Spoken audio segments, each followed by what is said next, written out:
Here it is, finally do my complete series review of Bloodlines by Rochelle Mead. I just finished Ruby Circle and I have to talk to somebody. So this will be, I'm going to focus mostly on the Ruby Circle, but I also will talk spoilers about the rest of the books, like what was my favorite book.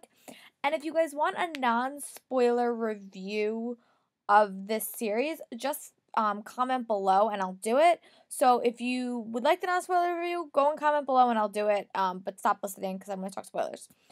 I really, really love this series. And I don't think I just love this series. I really love the entire world Rochelle Mead created. I thought it was super, super fantastic. Um, Vampire stories are not always my thing. I think I was very, very scarred by Twilight. Twilight is not my favorite book series of all time. I think that's largely due to the world building and how the characters were created, especially the female characters in that book. But I really, really love this book series. I love the Vampire Academy series, and I really, really love the Bloodline series. Between Lissa, Rose, and Sydney, and a bunch of other female characters, the books were so, so strong, and the world building and the magic systems that were created were so unique and so different. So I was really putting off reading Ruby Circle because I wanted it to end on a really, really good note, and I was a little bit concerned that it wasn't. I was relatively happy with how it ended. All I can say is that introducing a baby to a last book is sometimes one of the best comic relief you could ever have in a story, and I love stuff like that.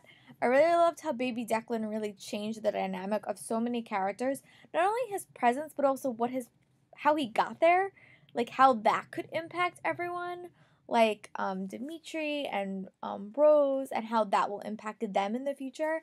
Because right now they can't have kids, but maybe now they can now that Declan exists. So that was super interesting, and I just love seeing how Baby the Declan really changed all the dynamics. Um, I also love seeing all the characters again and having them have their happy endings.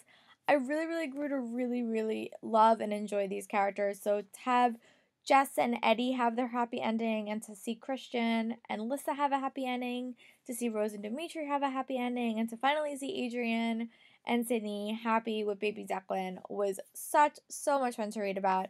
And I really liked how you really got to see how these characters really grew to care about each other, because sometimes in a world that is so fraught with tension and peril, you don't get to see that very often. But this book, you really did see that these characters and these really do love each other, even though their world is so crazy. And I forgot for a lot of instances that they were vampires because their world and their issues were so different. But I really grew to love Adrian and Sydney, and I think that Adrian and Sydney were really able to complement each other very, very nicely. And it wasn't, I never felt what I did with the Edward and Bella relationship where like it wasn't even keel. I felt like Adrian and Sydney really were a very, very even keel relationship, and that's why I really, really liked reading about them. I felt like, and I think in this book, especially because you did get both Sydney and Adrian's point of view, I think it again was really, really, you could see both their sides of the story and see what they were going through and see how that affected the other one. But I think that they definitely complemented each other very, very nicely. And I think that I especially like Sydney. I think she's such a strong, super strong character. And she was also able to do that, but also be really, really vulnerable. I just thought that Sydney's through this whole entire series, like when we met her, she has changed so much. I think that that's really the mark of a good series when your character is so drastically different and you learn so much. And I love all the side characters that just kept coming back and back, like Eddie and like Neil and like Miss Jessica, all these characters. And I think that especially like all the ending, all the stuff that really happened, the final battle and the final fight and who won and who didn't win. I think that it was really, really building for so long in so many different books that I think it really, really came together with a nice bow. And I was so happy that all the characters had a happy ending.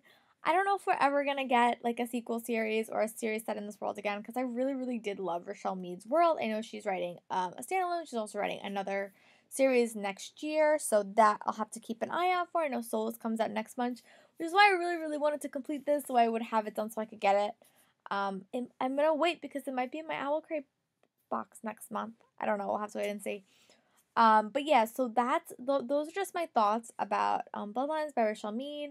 I really, really, really liked it. I would love your thoughts. I know that I'm so late to the bandwagon, but I really, really did like it.